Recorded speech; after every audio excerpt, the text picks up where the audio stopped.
late 14th century, the Byzantine Empire was no longer conquered by great battles, but by constant raids. Across Thrace, Macedonia, and southern Greece, Ottoman forces struck again and again, burning villages, seizing supplies, and vanishing before resistance could form. These were not wars of conquest, but wars of exhaustion, meant to drain the empire's strength, land, and people. Fields were abandoned, cities isolated, and imperial armies forced into retreat. Each raid tightened the Ottoman grip, shrinking Byzantium year by year. By the end of the century, the empire could no longer resist. Tribute replaced defiance. The Byzantine emperor became an Ottoman vassal. Without falling in battle, Byzantium was broken. At the end of the 14th century, Constantinople stood as the last great stronghold of the Byzantine Empire. Ancient, proud, and fading.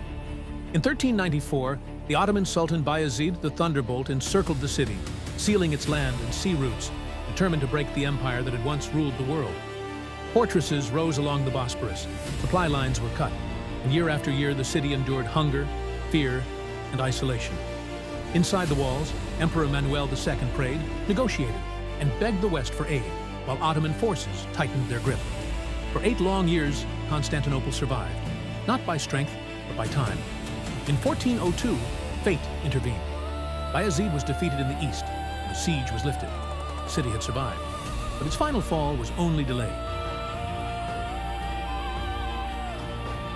In 1396, on the banks of the Danube, Europe's armies gathered in confidence. Armored knights believed they would stop the Ottomans forever. They faced a commander called the Thunderbolt. Bayezid I waited, not with fear, but with precision. When the Crusaders charged uphill, victory seemed certain, but the retreat before them was a lie. Exhausted and surrounded, they reached the summit. Janissaries struck from the front, Ottoman cavalry from the sides. Within hours, the crusade was destroyed. As the sun set over Nicopolis, the battlefield belonged to the Ottomans, and the Thunderbolt's name entered history. At the end of the 14th century, Anatolia was divided. Dozens of Turkish beyliks ruled their own lands, each guarding power, each watching their rivals. But in the west, a new force was rising. Between 1390 and 1400, Ottoman armies marched across Anatolia, not as raiders, but as conquerors. Cities fell, fortresses surrendered, and old dynasties vanished from history. One by one, the beyliks were absorbed into a growing state. By the end of the century, Anatolia was no longer divided. It was united under the Ottomans, and the foundation of an empire was complete. At dawn on the plains of Anatolia, 2 empires faced destiny.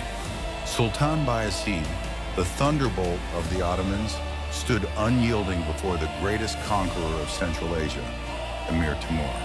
Steel glittered beneath the rising sun as armies advanced, drums echoing across the dust-filled field. Cavalry collided, arrows darkened the sky, and the earth trembled beneath war's fury. But fate turned swiftly. Alliances shattered, lines broke, and the Ottomans were surrounded. Bayezid fought on with unbroken will until exhaustion and defeat claimed him. As silence fell, Timur stood victorious. The Battle of Ankara would reshape empires and change history forever.